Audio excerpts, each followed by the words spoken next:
Alrighty, ladies and gentlemen, there's been quite a development for the Wuthering Waves space, the gacha space, and potentially the gaming space as a whole. And it's been something that you might not have actually seen unless you've been keeping up with the developers of some AAA titles.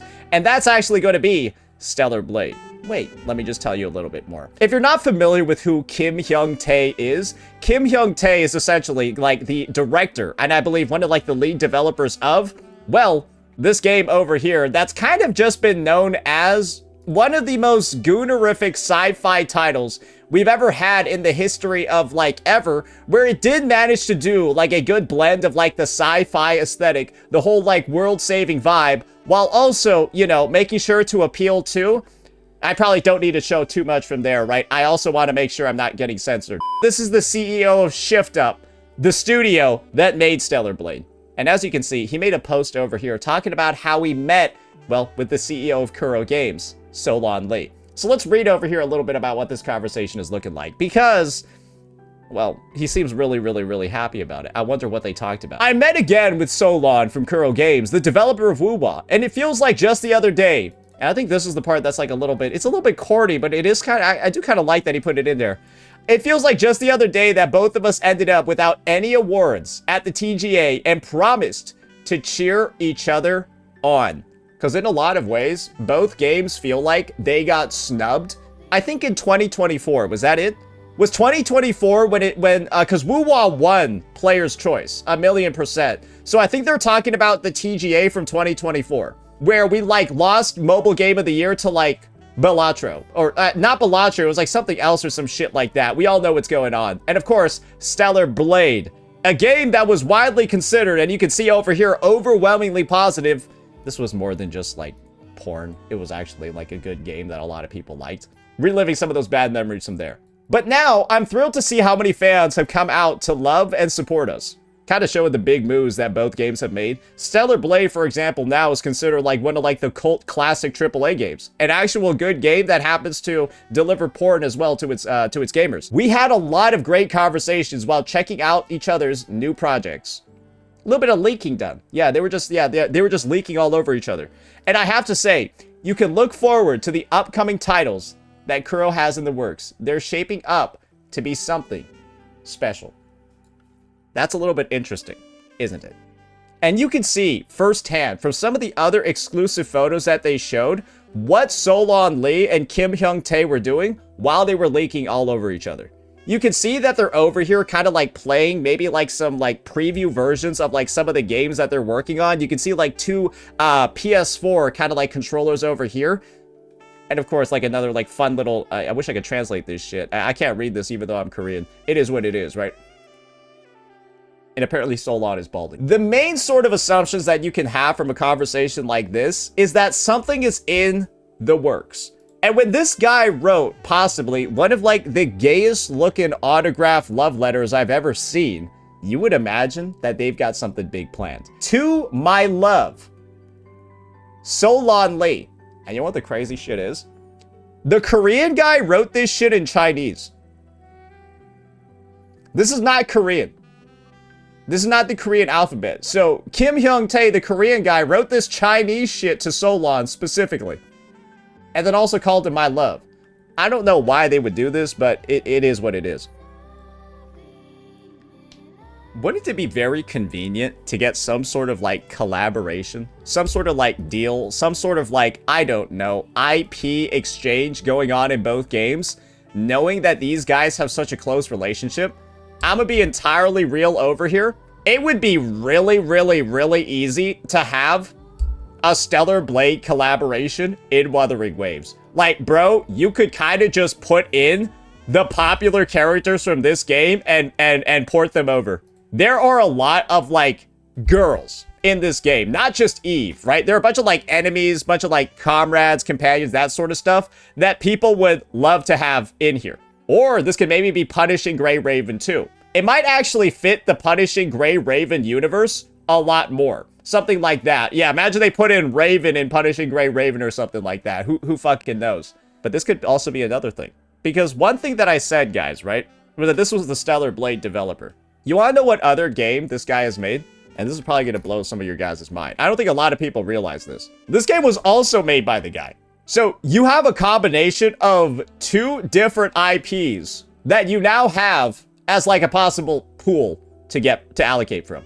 So that means WuWa characters in Nikke, maybe, who knows? I don't really know about that one. I'm not sure if Kuro really wants to like goon out their characters like that, right? But I could definitely see some Nikke characters in WuWa. Because guess what? If anything, if a Nikke character was put in WuWa, that would probably be the most like respectful implementation of that character ever released. Who knows if it would be as big as Edge Runners, but it could be something that they could get done. And then also you could have like WuWa inspired skins in this game as well. Imagine Eve gets a Rover skin. That could be something that happens as well. All I know is that the kind of like success of ShiftUp, and of course the success of Wuthering Waves, I think they're both things that both of these guys could not have seen coming in 2024. I think that both of these CEOs, they're kind of known as guys that have taken like some big ol' risks, right? Have done a lot to actually like transform the space, have, you know, in a lot of ways become viral for the decisions that they made. We have WuWa with the Cyberpunk collab, right? And then, of course, all the amazing updates that they did from like 2.0 onward that really put the game on the map. And then, of course, ShiftUp, taking a pretty big risk by just developing a game like Stellar Blade in the first place, and then being able to sort of like ride the mainstream wave moving forward, right? I'm not gonna lie. Maybe this is something that these guys weren't even like thinking about. It was just like a pipe dream way back in 2024. But now, I think they're both big enough IPs, big enough names, that there's like enough of like a give and take sort of like benefit, even though they were all just guys, Wuthering Waves, Stellar Blade, Nikke, all of these IPs, they were all made in like the past like 5 years. Like 5 or 6 years, all these IPs were made. It's a lot different than like a game collabing with an older one. Like Cyberpunk. I know Edge Runners is relatively recent, but Cyberpunk as a genre, right, is like, it's pretty like old, or it's pretty old. And most people know about it. Not as much of like that reputation to draw on, but I think this would be a very, very, very badass thing to see moving forward. And of course, if it's between 2 gacha games, I think that there's a lot of potential there too. And we all know that Kuro has more than earned their trust when it comes to mainstream level collaborations. After what they did with Devil May Cry, after what they did with Edge Runners, honestly, something like Stellar Blade, some people could almost view it as like a downgrade as well, right? When you consider how like old and like prestigious some of those IPs are. But I think that there's definitely a lot that they can do over here. My personal hope is that this relationship, this sort of like dynamic that these two have, it keeps flourishing, it keeps growing as time goes on, and we see even more exchanges like this moving forward. When you look at the date of this thing, June 17th, 2026, there was nothing going on here. There was nothing happening. There wasn't like an external reason for these guys to meet up and hang out with each other and do whatever the fuck they're doing in here. Like, I'm just gonna be honest. This is low-key one of the gayest photos I've ever seen. It's just 2 dudes playing console games with each other in a hotel room.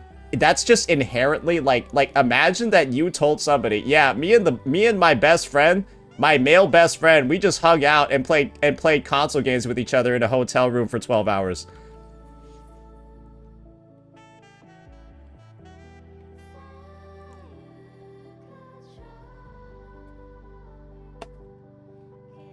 I'm sorry, bro. That's a crazy vibe, and like that's a crazy thing to say. But that's what they did. And I'm glad they had fun.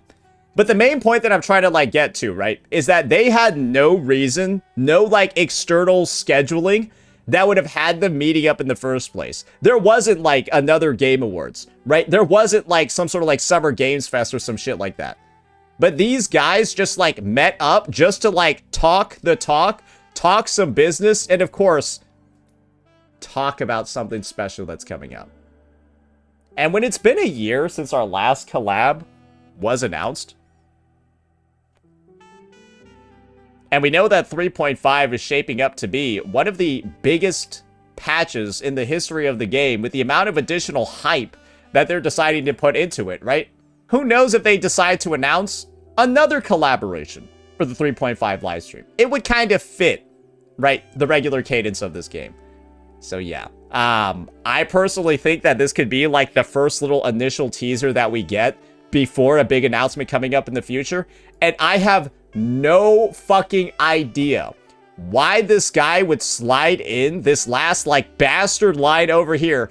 You can look forward to the upcoming titles that Kuro has in the works. They're shaping out to be something special. Why would this guy put that bastard sentence in there if he wasn't involved? Why the fuck would he do that?